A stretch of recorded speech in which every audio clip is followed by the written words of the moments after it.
Hello guys, my name is Dr. Sriram. Welcome to my YouTube channel, The Core Anatomy. Today's our topic is cartilage. Let's start cartilage.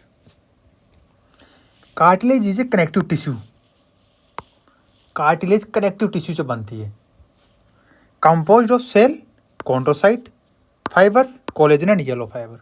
जो cartilage की sales होती है उनको chondrocyte बोलते हैं. जैसे bones की सेल्स को ओस्टियोसाइट बोलते हैं, वैसे कार्टिलेज की सेल्स को कॉन्ड्रोसाइट बोलते हैं. कॉन्ड्रोसाइट और collagen fibre, yellow elastic fibre, दो टाइप के फाइबर होते हैं इसके अंदर. एक तो कोलेजन फाइबर और दूसरा yellow elastic fibre. Rich in A mucopolysaccharide. इस म्यूकोपॉलीसेक्राइड सबसे ज़्यादा होता है इसके अंदर, कार्टिलेज के अंदर.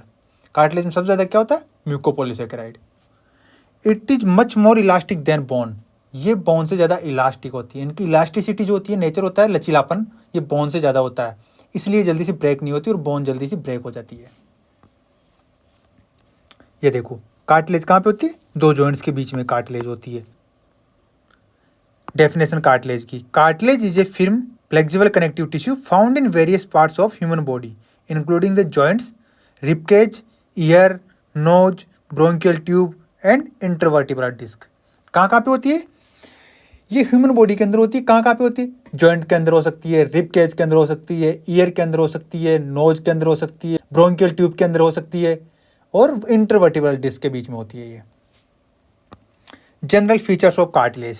कार्टिलेज की general feature. No blood vessels और लिम्फेटिक वेसल्स. इसके अंदर ब्लड वेसल्स भी नहीं होती, लिम्फेटिक वेसल्स भी नहीं होती. Nutrition of cells. जो कॉन्ड्रोसाइट होती है कार्टिलेज की सेल्स, उनको न्यूट्रिशन कहाँ से मिलता है? मैट्रिक्स से मिलता है. It has no nerve cell. इसके अंदर नर्व सेल नहीं होती. इसको अपन बोलते हैं इनसेंसिटिव. कार्टिलेज के अंदर कोई नर्व सेल नहीं होती, इसलिए इसको इनसेंसिटिव बोलते हैं. पेन नहीं होता है इसके अंदर, कभी लग जाती है तो कार्टिलेज के अंदर ब्लड वेसल्स भी नहीं होती, लिम्फेटिक वेसल्स भी नहीं होती और नर्व सेल्स भी नहीं होती. पेरिकोन्ड्रियम. पेरिकोन्ड्रियम क्या होता है? कार्टिलेज चारों तरफ से एक फाइब्रस मेम्ब्रेन से कवर्ड रहती है. उस फाइब्रस मेम्ब्रेन को पेरिकोन्ड्रियम बोलते हैं. पेरी यानी चारों तरफ और कॉन्ड्रियम मीन्स कार्टिलेज. तो कार्टिलेज की चारों तरफ जिससे गिरी होती है उसको पेरिकोन्ड्रियम बोलते हैं. Similar to periosteum in structure and function. Function और स्ट्रक्चर इसकी जैसी पेरियोस्टियम की होती है. पेरियोस्टियम क्या होती है? बोन जिससे कवर्ड रहती है चारों तरफ से उसको पेरियोस्टियम बोलते हैं और कार्टिलेज जिससे कवर्ड रहती है उसको पेरिकोन्ड्रियम बोलते हैं. तो इसकी स्ट्रक्चर और फंक्शन तो सेम टू सेम ही होते हैं, बोन और कार्टिलेज के दोनों के. मतलब पेरियोस्टियम के और पेरिकोन्ड्रियम के फंक्शन सेम होते हैं और स्ट्रक्चर भी सेम होती है. Articular cartilage has no perichondrium. Articular cartilage जहाँ जहाँ होती है ना उसके अंदर पेरिकोन्ड्रियम नहीं होती, वो बाहर से कवर्ड नहीं रहती फाइब्रस टिश्यू, फाइब्रस मेम्ब्रेन से. So that regenerative after injury is इनएडिक्वेट. इसलिए आर्टिकुलर कार्टिलेज के अंदर कहीं भी इंजरी हो जाती है तो वो वापस से ठीक नहीं होती. उसके अंदर रीजनरेशन पावर नहीं होती क्योंकि उसके अंदर पेरिकार्डियम नहीं होती, आउटर कवरिंग मेम्ब्रेन नहीं होती. आर्टिकुलर कार्टिलेज क्या होती है? The smooth white tissue that cover the end of bone in joints enabling them to move smoothly and with minimal friction. ये क्या होता है? एक स्मूथ वाइट टिश्यू होता है जो बोन का एंड होता है ना, जैसे ये ह्यूमरस हो गई और ये रेडियस अल्ना हो गई, तो ये जहाँ पे इनका एंड होगा जॉइंट के पास में, यहाँ पे एंड इससे कवर्ड रहते हैं आर्टिकुलर कार्टिलेज से. ये क्या होती है? स्मूथ होती है और मिनिमल फ्रिक्शन. बहुत स्मूथ होती है, इस वजह से इनके अंदर फ्रिक्शन नहीं होता, घर्षण नहीं हो पाती. इसलिए अपन बार बार ऐसे कर लेते हैं ना तो अपने को कोई आवाज़ नहीं आती क्योंकि फ्रिक्शन ही नहीं हो रहा है इसके अंदर. किसकी वजह से नहीं हो रहा? आर्टिकुलर कार्टिलेज की वजह से नहीं हो रहा. When cartilage calcifies. जब कार्टिलेज के अंदर कैल्सिफिकेशन हो जाता है, the chondrocyte dies and cartilage is replaced by bone like tissue. जब कार्टिलेज के अंदर कैल्सिफिकेशन हो जाता है तो जो कॉन्ड्रोसाइट सेल्स होती है, किसकी सेल्स? कार्टिलेज की सेल्स को कॉन्ड्रोसाइट बोलते हैं. जो कॉन्ड्रोसाइट सेल्स होती है वो डाई हो जाती है, मर जाती है. उसके बाद कार्टिलेज बोन के अंदर रिप्लेस हो जाती है टिश्यू की तरह. Types of cartilage. Types of cartilage. Cartilage कितनी टाइप की होती है? 3 टाइप की होती है. हाईलाइन कार्टिलेज, फाइब्रो कार्टिलेज और इलास्टिक कार्टिलेज. अब देखो टाइप्स ऑफ कार्टिलेज का डायग्राम दिया, मैं डायग्राम में बताया हुआ कहाँ कहाँ पे होती है. और ये इलास्टिक कार्टिलेज हो गई. ये होती है ऑरिकल्स के अंदर, यूस्टेकियन ट्यूब के अंदर, लेरेंजियल कार्टिलेज के अंदर और एपिग्लोटिस. यहाँ पे होती है इलास्टिक कार्टिलेज. फिर इसके बाद में आती है हाईलाइन कार्टिलेज. हाईलाइन कार्टिलेज कहाँ कहाँ पे होती है? रिब्स के अंदर, नोज के अंदर लैरिंग्स के अंदर और ट्रेकिया के अंदर, 4 जगह होती है हाइलाइन कार्टिलेज। फिर उसके बाद में फाइब्रो कार्टिलेज आती है। फाइब्रो कार्टिलेज कहाँ कहाँ होती है? प्यूबिक सिम्पाइसिस में, intervertebral disc, manubriosternal joint, shoulder joint, hip joint, menisci of knee joint, meniscus होते हैं इसके अंदर, नी जॉइंट के अंदर। लोकेशन वेयर टेंडन्स, जहाँ जहाँ पे टेंडन्स और लिगामेंट्स अटैच होते हैं बोन से, वहाँ पे फाइब्रो कार्टिलेज होती है।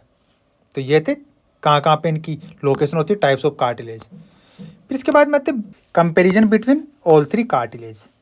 कौन कौन सी? हाइलाइन कार्टिलेज, फाइब्रो कार्टिलेज और elastic cartilage. Hyaline cartilage, fibro cartilage, elastic cartilage के बीच में कंपैरिजन पढ़ते हैं। सबसे पहले देखेंगे लोकेशन। हाइलाइन कार्टिलेज कहाँ पे होती है? In the articular cartilage of long bones, sternum, ribs, nasal and some laryngeal cartilage, यहाँ पे प्रेजेंट होती है हाइलाइन कार्टिलेज। फाइब्रो कार्टिलेज कहाँ कहाँ पे होती है? इन द इंटरवर्टिब्रल डिस्क और प्यूबिक सिम्पाइसिस, 2 वर्टिब्रा के बीच की डिस्क के अंदर, और प्यूबिक सिम्पाइसिस जहाँ पे दोनों प्यूबिक बोन्स मिलती है वहाँ पे। टेम्पोरोमैंडिबुलर जॉइंट, टेम्परल बोन और मैंडिबल के बीच में जो जॉइंट बनता है वहाँ पे। स्टर्नोक्लेविकुलर जॉइंट, स्टर्नम और क्लेविकल के बीच में जो जॉइंट बनता है वहाँ पे। और इलास्टिक कार्टिलेज कहाँ कहाँ पे होती है? In the pinna, ear pinna के अंदर, यहाँ पे सबसे इलास्टिक फ्लेक्सिबल कार्टिलेज होती है।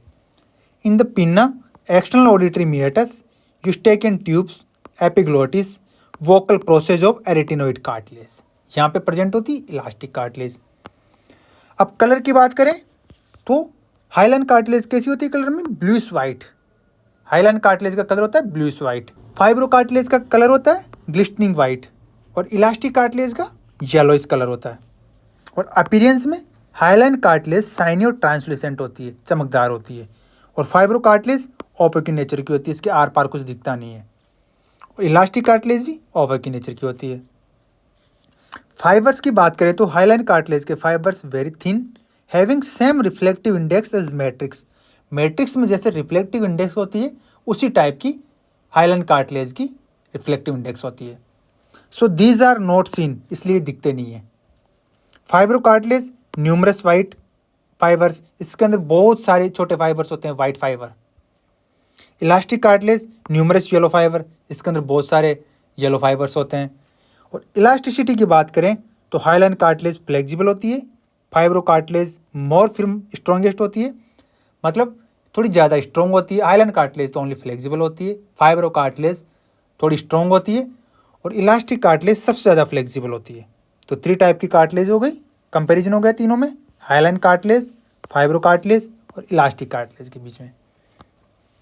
यहाँ पे मैंने कुछ डायग्राम दिए हैं, ये देखो फाइब्रो कार्टिलेज इंटरवर्टिब्रल डिस्क के बीच में, ये 2 वर्टिब्रा, ये वर्टिब्रा और ये वर्टिब्रा, इन दोनों के बीच में जो कार्टिलेज है इंटरवर्टिब्रल डिस्क, इसमें हाइलाइन कार्टिलेज होती है। और एपिग्लोटिस के अंदर इलास्टिक कार्टिलेज होती है। थायराइड और क्रिकोइड के बीच में हाइलाइन कार्टिलेज होती है, ये देखो हाइलाइन एंड इलास्टिक कार्टिलेज। फिर इसके बाद में पढ़ते हैं comparison between bones and cartilage. इससे पहले अपन ने तीनों कार्टिलेज के बीच में कंपैरिजन पढ़ा, अब कंपैरिजन पढ़ते हैं बोन और कार्टिलेज के बीच में, क्योंकि बोन्स अपन पहले पढ़ चुके हैं और कार्टिलेज अभी पढ़ लिए, तो दोनों के बीच में कंपैरिजन देखते हैं अब। बोन्स की डेफिनेशन क्या होती है? हार्ड रिजिड कनेक्टिव टिश्यू की बनी होती है बोन्स, और cartilage soft flexible connective tissue की बनी होती है। सेल टाइप, बोन की सेल को ओस्टियोसाइट कहते हैं और कार्टिलेज की सेल को कॉन्ड्रोसाइट कहते हैं, अभी थोड़ी देर पहले बताया था मैंने आपको। मैट्रिक्स किस, इसके अंदर क्या क्या होता है बोन के अंदर? Bone contains calcium and phosphate salt making it hard and strong. Calcium salt और फॉस्फेट साल्ट होता है जिसको हार्ड और स्ट्रॉन्ग बनाते हैं। कार्टिलेज के अंदर collagen and other proteins make it flexible and resilient. इसके अंदर कोलेजन फाइबर होते हैं और प्रोटीन्स होते हैं, इसकी वजह से इसको फ्लेक्सिबल और रिजिलेंट बोलते हैं। ब्लड सप्लाई, बोन की ब्लड सप्लाई वेस्कुलर टाइप की होती है, इसके अंदर बहुत सारी ब्लड वेसल्स होती है, और कार्टिलेज के अंदर ब्लड सप्लाई नहीं होती है, इसके अंदर एवेस्कुलर नेचर की होती है। ग्रोथ, बोन की ग्रोथ बाई डायरेक्शनल होती है, दोनों साइड में ग्रो करती है ये, जैसे लॉन्ग बोन है तो ऊपर भी और नीचे भी दोनों साइड ग्रो करती है बोन्स। और कार्टिलेज यूनिडायरेक्शनल होती है, ग्रो इन वन डायरेक्शन, जैसे ये बोन है ये सिर्फ वन ही डायरेक्शन, ये तो रेडियस चलना है, दोनों तरफ ग्रो करेगी, लेकिन कार्टिलेज जो होती है सिर्फ एक ही डायरेक्शन में ग्रो करती है। Repair, repair quickly due to blood supply. अब बोन के अंदर ब्लड सप्लाई होती है इसलिए क्विकली रिपेयर हो जाती है, बहुत जल्दी रिपेयर हो जाती है। Repair slowly due to lack of blood supply, cartilage के अंदर ब्लड सप्लाई नहीं होती इसलिए बहुत स्लो रिपेयर होती है। एग्जाम्पल्स, बोन के एग्जाम्पल हो गए फीमर और स्कल, रेडियस, अल्ना, बहुत सारी बोन्स होती है, 206 बोन्स होती है। और कार्टिलेज कहाँ कहाँ पे होती है? नोज के अंदर, ईयर्स के अंदर, ट्रेकिया के अंदर और जॉइंट्स में। फंक्शंस की बात करें तो बोन्स के फंक्शन होते हैं support and protects the body, ये बॉडी को सपोर्ट करती है और प्रोटेक्शन का काम करती है। Provide framework for movement, store minerals, framework बना लेती है मूवमेंट के लिए, जो पूरी बोन्स मिलकर फ्रेमवर्क बनाती है जो मूवमेंट के काम में आता है। और मिनरल्स को स्टोर करके रखती है। कौन कौन से मिनरल? कैल्शियम साल्ट और फॉस्फेट साल्ट। और कार्टिलेज प्रोवाइड फ्लेक्सिबल सपोर्ट, ये बहुत फ्लेक्सिबल नेचर की होती है, इलास्टिसिटी बहुत ज़्यादा होती है इनकी। क्रिशंस जॉइंट, रिड्यूस फ्रिक्शन, बहुत फ्लेक्सिबल नेचर की होती है। और ये जो जॉइंट्स होते हैं ना उनके बीच में कुशन का काम करती है, जैसे पिलो होता है बिल्कुल नरम होता है ना, उस टाइप की होती है। रिड्यूस फ्रिक्शन, इसकी वजह से फ्रिक्शन कम होता है इनके अंदर। पोरोसिटी, बोन्स के अंदर पोर्स बहुत ज़्यादा होते हैं और कार्टिलेज में पोर्स नहीं होते। कैल्शियम डिपॉजिट्स, बोन के अंदर highly calcified, bone highly calcified होती है और कार्टिलेज मे और may not have calcium deposit, इसके अंदर हो भी सकती है और नहीं भी हो सकती। Bone marrow, bone marrow present होती है लॉन्ग बोन के अंदर और एब्सेंट होती है कार्टिलेज के अंदर। जहाँ से अपन बोन मेरो बायोप्सी करते हैं लॉन्ग बोन से तो करते हैं, कार्टिलेज से कभी बायोप्सी नहीं करते अपन, क्योंकि होती नहीं उसके अंदर बोन मेरो। बोन मेरो होती है सिर्फ बोन्स के अंदर, बोन्स में भी लॉन्ग बोन के अंदर, जहाँ से बोन मेरो बायोप्सी करते हैं। इसके बाद में आती है क्लिनिकल एनाटोमी, क्लिनिकल प्रॉब्लम्स हो सकती है, डिजीज हो सकते हैं, तो अपन देखते हैं। क्लीडोक्रेनियल डायस्टोसिस, सबसे पहले आता है cleidocranial dysostosis. Cleido means collar bone और cranial means skull, abnormal collar bone abnormal हो जाती है। और skull delayed skull closure, collar bone तो एबनॉर्मल हो जाती है और स्कल के अंदर स्कल क्लोजर डिलेड होता है बहुत ज़्यादा। Abnormal development of bone in the skull and collar clavicle area, जो स्कल की बोन होती है और जो कॉलर बोन होती है यहाँ पे एबनॉर्मल डेवलपमेंट होता है, इसकी वजह से क्लीडोक्रेनियल डायस्टोसिस हो जाता है। इसके 3 फीचर होते हैं। Varying degree of aplasia of the clavicle, clavicle में एप्लेसिया हो जाता है। Increase in the transverse diameter of cranium, जो क्रेनियम बोन होती है उसके अंदर डायमीटर बढ़ जाता है। रिटार्डेशन इन फ्रंटोनेली ओसिफिकेशन, क्लीडोक्रेनियल डायस्टोसिस, ये देखो ऐसे हो जाता है।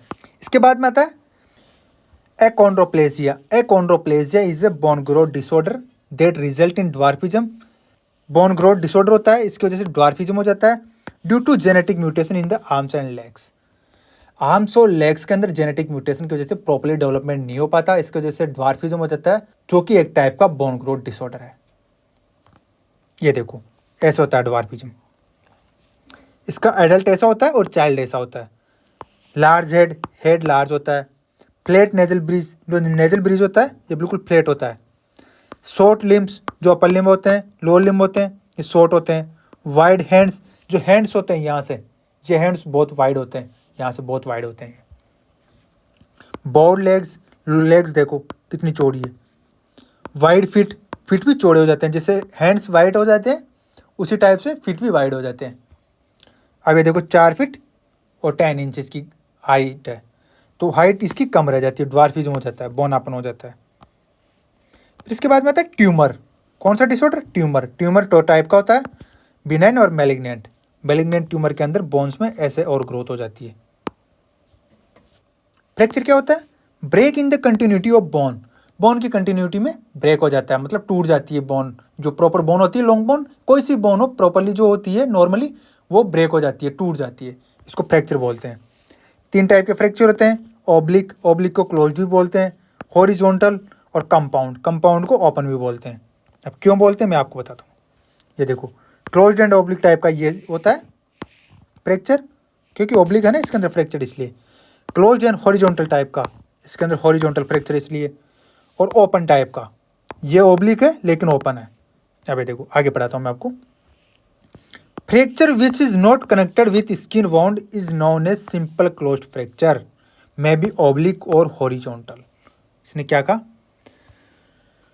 Fracture which is not connected with skin wound, जो भी फ्रैक्चर स्किन वोंड के साथ कनेक्टेड नहीं होता है उसको सिंपल क्लोज्ड फ्रैक्चर बोलते हैं।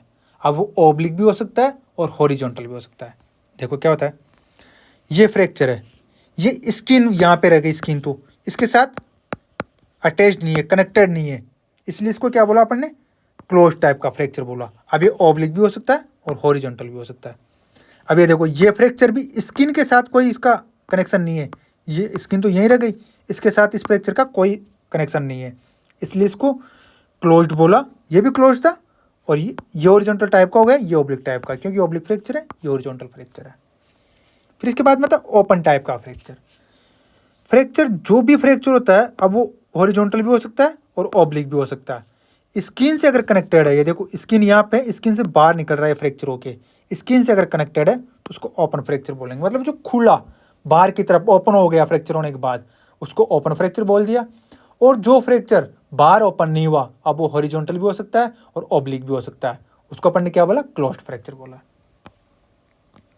ये देखो, ये redefinition, fracture which is communicate with the skin wound is known as compound open fracture. अब कंपाउंड टाइप का होता है, ओपन होता है, कंपाउंड को ओपन बोलते हैं। अब ये ऑब्लिक भी हो सकता है, हॉरिजॉन्टल भी हो सकता है। एक्सिस और सेकंड सर्वाइकल वर्टिब्रा फ्रैक्चर। अब देखो, सेकंड सर्वाइकल वर्टिब्रा होती है ना, किसी को अगर फांसी देते हैं अपन, तो उसमें क्या होता है, जो सेकंड सर्वाइकल वर्टिब्रा होती है ना अपनी यहाँ पीछे वाली, ये ब्रेक हो जाता है, इसका एक्सिस ब्रेक हो जाता है। इसकी वजह से hanging till death occurs due to fracture of dens of axis vertebra. Rickets, rickets में क्या होता है, डिफिशियंसी ऑफ विटामिन डी की डिफिशियंसी हो जाता है। Calcification of cartilage fails and ossification of the growth zone is disturb. अब calcification नहीं हुआ अगर कार्टिलेज में, जो ओसिफिकेशन होता है ग्रोथ जोन का, वो डिस्टर्ब हो जाता है, इसको रिकेट्स बोलते हैं। विटामिन डी की कमी से होता है रिकेट्स। अब नॉर्मल बोन अपनी ऐसी होती है, अब इसमें सही ढंग से ओसिफिकेशन नहीं हुआ और कैल्सिफिकेशन नहीं हुआ तो ऐसे चौड़ी हो जाती है, इसको बोलते हैं रिकेट्स।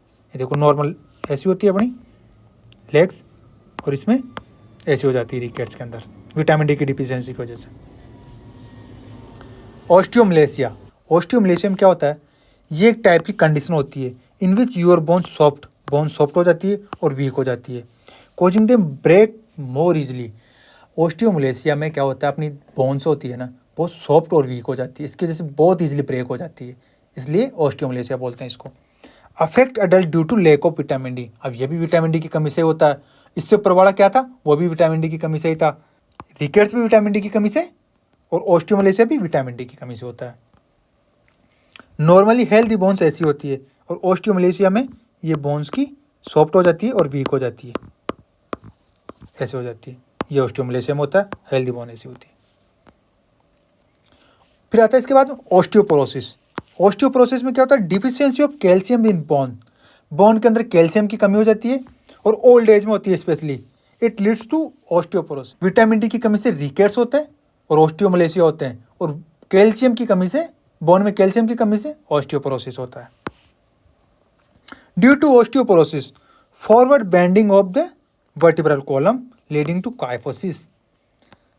कैल्शियम की कमी से, अब ये नॉर्मल अपनी स्पाइन ऐसी होती है, वर्टिब्रल कॉलम ऐसी होती है, लेकिन कैल्शियम की कमी के कारण ये ऐसे हो जाता है, बेंड हो जाती है। ये बेंड तो ये भी हो रखी है लेकिन इतनी नहीं हो रखी, ये ज़्यादा बेंड हो जाती है, इसको काइफोसिस बोलते हैं। ये सर्वाइकल वर्टिब्रा हो गई, ये लंबार वर्टिब्रा, सेक्रम, ये टेलर बोन हो गई। फिर सबसे last method, bone marrow biopsy can be taken either from manubrium sterni और इलाइक क्रिस्ट। कहाँ से लेते हैं, मेनिब्रम स्टर्नाई से भी ले सकते हैं, ये जो स्टर्नम है इसके ऊपर होती है मेनिब्रम, यहाँ से मेनिब्रम स्टर्नाई से भी ले सकते हैं और इलाइक क्रिस्ट से भी ले सकते हैं। ये इलाइक क्रिस्ट है, देखो इलाइक क्रिस्ट से ले रहा है बोन मैरो बायोप्सी। तो जिन की बोन मैरो अपन बायोप्सी करते हैं वो कहाँ से करते हैं, मेनिब्रम स्टर्नाई और इलाइक क्रिस्ट। और भी जगह से कर सकते हैं लेकिन मेनली अपन यहीं से करते हैं, सबसे ज़्यादा इलाइक क्रिस्ट से करते हैं। इसी के साथ क्लिनिकल एनाटॉमी कंप्लीट होती है और अपना नेक्स्ट चैप्टर रहेगा जॉइंट्स। तो नेक्स्ट चैप्टर जॉइंट्स देखेंगे नेक्स्ट क्लास में।